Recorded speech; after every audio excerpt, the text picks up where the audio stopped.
the bustling city of Lokoja, Kogi State, Nigeria, lived a wealthy businessman known throughout the community. But not for the reasons you might think. His reputation wasn't built on generosity or kindness, quite the opposite. From his office to his church and throughout his luxurious estate, whispers of his legendary stinginess followed him like a shadow. This man had a house help, a young fellow who bore the brunt of his master's harsh nature. You see, the rich man had this twisted belief that since he paid his house help's salary, he practically owned him. He'd bark orders, cut corners on the boy's meals, and sometimes even withhold his wages, justifying it all with the phrase, "I feed you, don't I?" His wife would often shake her head in disappointment, watching her husband treat their help like a possession rather than a person.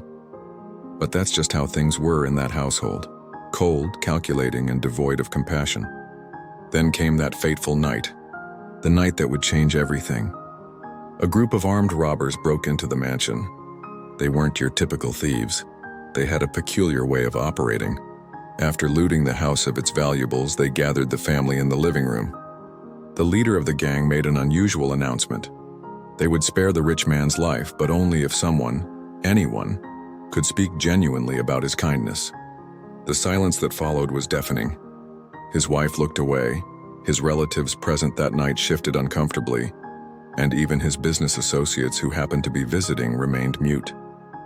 The rich man's heart sank as he realized that not a single soul would speak up for him. But then something remarkable happened.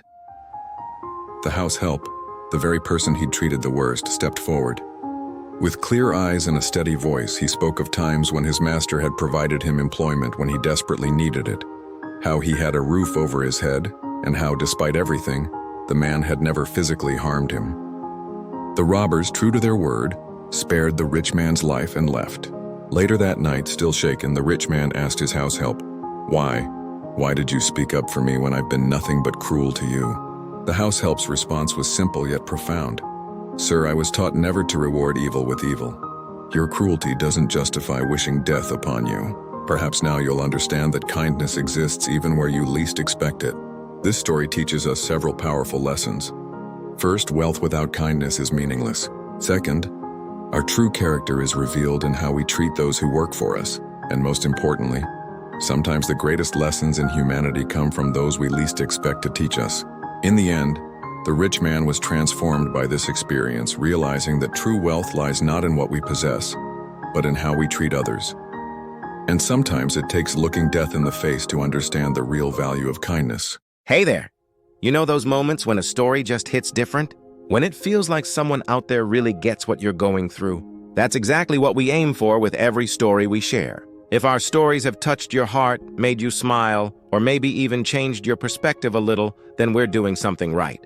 And guess what? There's so much more where that came from. Don't miss out on the daily dose of inspiration, real-life experiences, and stories that matter. Hit that subscribe button and follow us across all our social media channels are your moral. Join our growing family of storytellers and story lovers. Together, let's create, share, and inspire. Because every story matters, and your story could be next. Subscribe now. Be part of something bigger.